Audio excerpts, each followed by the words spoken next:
And it is amazing. It was developed originally for people with arthritis. I got one from my mother-in-law who had all these problems, no more arthritis challenges.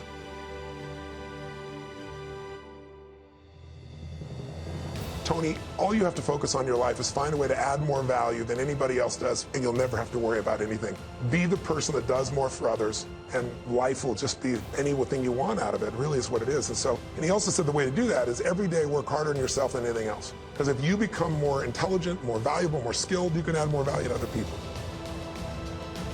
Tony Robbins. I remember once my mentor said to me, "Tony, you just have to focus on yourself. Try to be a better person than yesterday. Always try to help people and be useful to them without expecting anything in return. Never stop working harder, because this way your intelligence will make you more valuable around people." First of all, you have to be physically strong. You need to make your body tough for any type of situation, because our body controls our emotions, and if we're not physically fit, we won't be able to do anything throughout the day. I deal with athletes every day, and I know that those who do not have a stronger body and those who do not maintain their bodies are not good at anything. I wake up every day and go straight to the ice water, even though I don't like it. But I know that it is important for my body, and I do not miss a single day without ice water. Because the first thing you need to do is to make yourself disciplined. Otherwise, you'll be making excuses all your life. If you've made up your mind, then don't make excuses to run away. Do those things that are important for your physical health. Some people fight for the same things every day. Their pain and fight for life never change. It is because they don't want it to change. But if you want to change things in your life, you can change them. People don't see your life, your emotions from your perspective. They see it from theirs. That's why they never understand your situation like you do. If you want to see more videos like this, smash the like button. The first thing they should do is change their physiology. Because before you try to take care of your mind, you take care of your body. Your body affects your emotion. I teach people how to radically change their body in seconds. I deal with athletes or CEOs, whoever it is, and you can change it instantly. Not fake pump up bullshit, but a real biochemical change. So, I get up every morning, my first thing is, boom, I go straight into the ice water, right? And I don't do it because I like it. Walk through the snow and I go in the river. It's like, 40 degrees. Every morning, I don't miss. And there's never been a morning I look forward. Well, I know Wim Hof further well. But I do it because besides the physical capacity, which, your lymph flow, your blood flow changes radically. It's the discipline of saying, I'm gonna do this. I don't go and say, when I'm ready or it's like, when I say go, MFR, we go now.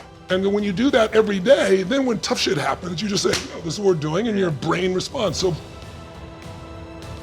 before they even work on their head, they gotta do something to make their body strong, because we all respond to challenge. You know that better than anybody. So if we keep every day giving a different kind of stimulus or challenge, we get stronger. Then how they become conscious of it is they simply ask themselves, in this moment, what am I focusing on? They start to ask, what am I focusing on? Well, what's wrong is always available. So is what's right. And so you just develop a new habit. You go, okay, look at that shit. Okay, erase, let me do this one, right? And then the meanings are the most important ones, because when you're really upset, there's a meaning. And I always tell people, meanings come from beliefs. And when people go to a seminar, I do this process called the Dickens to figure 2 or 3 beliefs that are messing them up in some area, and we decimate them, not intellectually understand them, you get out of your body and replace it. Because a belief's a poor substitute for an experience. Like you guys could believe, I could believe something about you, you could believe about me, but if we go hang out for a week, we know each other. If you tell me I know what China's like, you've never been there, it's your belief. If we go live there for 6 months, now you know. And so I try to give people experiences as opposed to beliefs. Most people, half of what they thought today is the same things they thought yesterday. About themselves, about their life, about their business. That's why most people's lives don't change very much. But if you wake up and you start realizing, I'm living in a home, an emotional home I don't want, you can change it. See, because everybody's got it. If you got $1 billion, check this out. If you had $1 billion, but the habitual emotions you go back to are frustrated and pissed off, then your life is called frustrated and pissed off. It doesn't matter how much money you have. Write this down, please. The quality of my life is the quality of my habitual emotions. Whatever habits of emotion, wherever my emotional home is, I will find a way to get back there. And until I change that, I'm gonna have a problem. How many of you see people in some part of the world, in my country, for example, you'll see this in the middle of America where there's certain places that have cyclones all the time.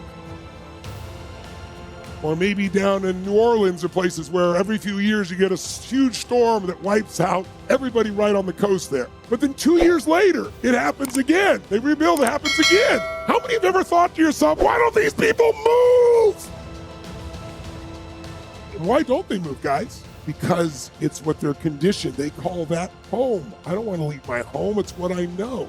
It's easy to see when it's somebody else and it's physical. It's harder to see when it's yourself and it's emotional because we have an emotional home.